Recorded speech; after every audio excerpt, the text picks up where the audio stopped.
रूही अपने नाहर जी को बचाने के लिए अब एक बहुत बड़ा कदम उठाने वाली थी। जब कुछ भिखारियों की टोली घायल नाहर जी को अपने अड्डे पर लेकर चली जाती है, तब रूही दूर से यह सब देख लेती है। वह समझ जाती है कि ये लोग नाहर जी को जबरदस्ती भिखारी बनाकर उनसे भीख मंगवाना चाहते हैं।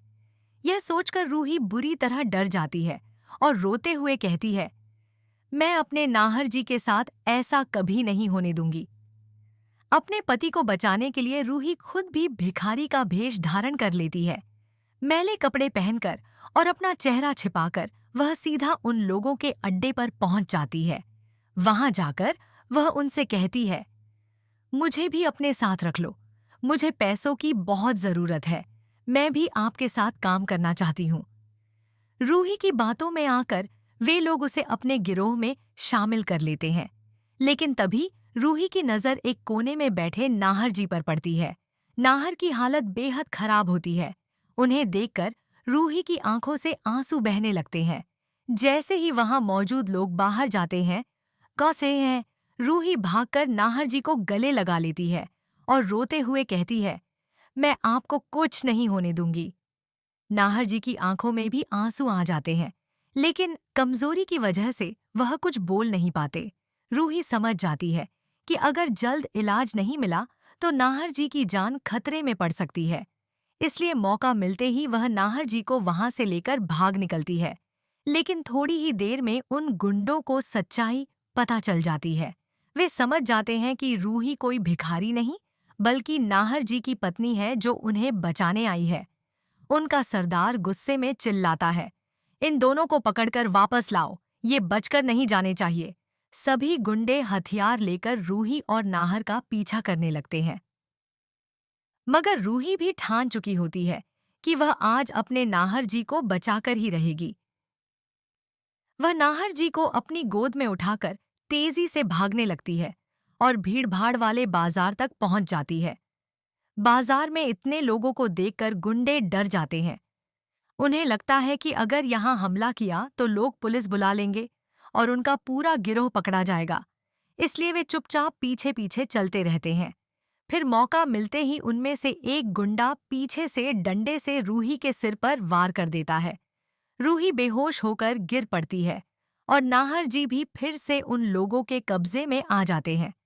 लेकिन तभी वहां एक चमत्कार होता है। खाटू श्याम जी की कृपा से नाहर जी को धीरे धीरे होश आने लगता है। उन्हें एहसास होता है कि ये लोग उनके और रूही के साथ गलत कर रहे हैं। अचानक नाहर जी पूरी ताकत के साथ उठ खड़े होते हैं और उन गुंडों को बुरी तरह पीटना शुरू कर देते हैं। उनकी मार से सभी गुंडे डरकर वहां से भाग जाते हैं। लेकिन लड़ाई के बाद नाहर जी खुद भी बेहोश होकर गिर पड़ते हैं। कुछ देर बाद जब रूही को होश आता है तो वह देखती है कि नाहर जी उसके पास बेहोश पड़े हैं और आसपास के लोग उसे बता रहे हैं, आपके पति ने उन गुंडों को अकेले भगा दिया। यह सुनकर रूही भावुक हो जाती है। वह सोचती है, इतनी खराब हालत में भी नाहर जी ने मेरी रक्षा की। यह सब खाटू श्याम जी की कृपा है। इसके बाद रूही नाहर जी को लेकर घर पहुंचती है और तुरंत डॉक्टर को बुलाती है। डॉक्टर जांच करने के बाद बताते हैं, घबराने की बात नहीं है, इनके शरीर में बहुत कमजोरी है, इसलिए ये बेहोश हो गए हैं। थोड़े इलाज और आराम से ये ठीक हो जाएंगे। कुछ समय बाद नाहर जी को होश आ जाता है, लेकिन तभी कहानी में एक और बड़ा मोड़ आ जाता है। जैसे ही रूही खुशी से नाहर जी को गले लगाती है, नाहर उसे खुद से दूर करते हुए कहता है, आप कौन हैं? मैं आपको नहीं जानता। आप मुझे ऐसे क्यों पकड़ रही हैं? यह सुनकर पूरे घर वालों के पैरों तले जमीन खिसक जाती है। रूही समझ जाती है कि नाहर जी अपनी याददाश्त खो चुके हैं। उन्हें अपना अतीत, अपना परिवार, यहाँ तक कि रूही भी याद नहीं है। रूही अंदर से टूट जाती है, लेकिन हार नहीं मानती। वह फैसला करती है कि चाहे कुछ भी हो जाए, वह अपने नाहर जी की याददाश्त वापस लाकर रहेगी। अब वह हर पल नाहर जी की सेवा में लग जाती है। लेकिन दूसरी तरफ नाहर जी रूही को अपने करीब आने से रोकते रहते हैं, क्योंकि उन्हें यह तक याद नहीं कि रूही उनकी पत्नी है। अब देखना वह होगा कि क्या रूही अपने प्यार और सेवा से नाहर जी की खोई हुई याददाश्त वापस ला पाएगी? क्या नाहर जी को अपना प्यार और अपना रिश्ता याद आएगा? या फिर उनकी जिंदगी में आने वाला यह तूफान दोनों को हमेशा के लिए अलग कर देगा? रूही के लिए अब हर दिन एक नई परीक्षा बन चुका था। नाहर जी उसके सामने होते हुए भी उससे बिल्कुल अनजान थे। जिस इंसान के लिए रूही अपनी जान तक दांव पर लगा चुकी थी, वही आज उसे पहचानने से इनकार कर रहा था। अगली सुबह रूही नाहर जी के लिए अपने हाथों से खाना बनाकर लाती है। वह प्यार से कहती है, नाहर जी थोड़ा सा खा लीजिए, दवाई भी लेनी है आपको। लेकिन नाहर गुस्से में प्लेट दूर कर देते हैं और कहते हैं, आप बार बार मेरी इतनी चिंता क्यों कर रही हैं? मैंने कहा ना, मैं आपको नहीं जानता। यह सुनकर रूही की आंखें भर आती हैं, लेकिन वह अपने आंसू छुपा लेती है। तभी घर की दादी वहां आकर नाहर जी से कहती हैं, बेटा, जिस लड़की को तुम पहचान नहीं पा रहे, उसी ने तुम्हारी जान बचाने के लिए मौत से लड़ाई लड़ी है। दादी की बातें सुनकर नाहर कुछ पल के लिए चुप हो जाते हैं। उनके दिमाग में हल्की हल्की तस्वीरें उभरने लगती हैं। किसी का रोता हुआ चेहरा, किसी का उन्हें नाहर जी कहकर पुकारना। लेकिन तभी उनके सिर में तेज दर्द शुरू हो जाता है। नाहर अपना सिर पकड़कर जोर से चिल्लाने लगते हैं। पूरा परिवार घबरा जाता है। डॉक्टर तुरंत उन्हें इंजेक्शन देकर शांत करते हैं और कहते हैं, इनकी याददाश्त लौटने की कोशिश कर रही है। इन्हें किसी भी तरह का तनाव मत दीजिए। डॉक्टर की बात सुनकर रूही के मन में उम्मीद की एक किरण जाग उठती है। उस रात रूही मंदिर में जाकर खाटू श्याम जी के सामने हाथ जोड़कर रोने लगती है। बस एक बार मेरे नाहर जी को सब कुछ याद दिला दो, मैं और कुछ नहीं मांगूंगी। उसी समय अचानक मंदिर की घंटियां अपने आप बजने लगती हैं। रूही इसे भगवान का संकेत मानती है और उसका विश्वास और मजबूत हो जाता है। दूसरी तरफ नाहर अपने कमरे में बेचैन बैठे होते हैं।